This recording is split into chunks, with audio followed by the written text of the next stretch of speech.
Friends ಎಲ್ಲರಿಗೂ ನಮಸ್ಕಾರ. ಇವತ್ತು ನಾನು ಮಾಡುವಂತಹ ರೆಸಿಪಿ ಮಂಗರವಳ್ಳಿ ಚಟ್ನಿ. ಇದೇ ನೋಡಿ ಪಾಟಲ್ಲಿ ಬೆಳೆದಂತಹ ಮಂಗರವಳ್ಳಿ. ಇದನ್ನು ಎಳೆಯನ್ನ ತಗೊಂಡು ನಾವು ಇವತ್ತು ಚಟ್ನಿ ಮಾಡ್ತಿದ್ದೀವಿ.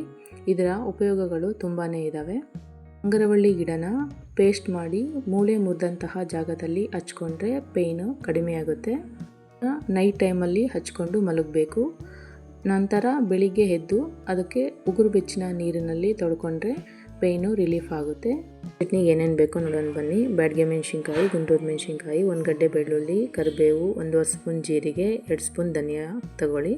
ನಂತರ ಸ್ಟವ್ ಆನ್ ಮಾಡಿ ಒಂದು ಬಾಣಲೆಯಲ್ಲಿ 4 ಸ್ಪೂನ್ ಎಣ್ಣೆ ಹಾಕಿ ನಂತರ ಫಸ್ಟು ಮೆಣಸಿನ್ಕಾಯಿನ ಹುರ್ಕೊಳ್ಳಿ. ನಂತರ ಮಾಡಿಟ್ಕೊಂಡಿರೋಂತಹ ಬೆಳ್ಳುಳ್ಳಿ, ಕರಿಬೇವು, ಜೀರಿಗೆ, ಧನಿಯಾನ ಎಲ್ಲ ಸೇರಿಸಿ 10 ನಿಮಿಷ ಬೇಯಿಸಿ ಸ್ವಲ್ಪ ಕಂದು ಬಣ್ಣ ಬರೋವರೆಗೂ ಬೇಯಿಸಬೇಕು.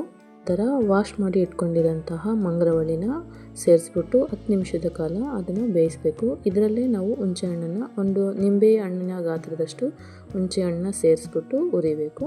ಇದು ಈಗ ರೆಡಿಯಾಗಿದೆ. ಇದನ್ನು ಒಂದು ಮಿಕ್ಸಿ ಜಾರಿಗೆ ತಗೊಂಡು ರುಚಿಗೆ ತಕ್ಕಷ್ಟು ಉಪ್ಪು ಹಾಕಿ ಒಂದು ಅರ್ಧ ಲೋಟದಷ್ಟು ನೀರು ಹಾಕಿ ಮಿಕ್ಸಿ ಮಾಡ್ಕೊಳ್ಳಿ.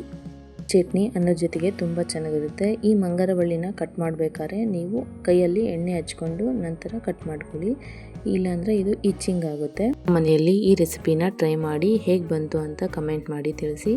Thanks for watching.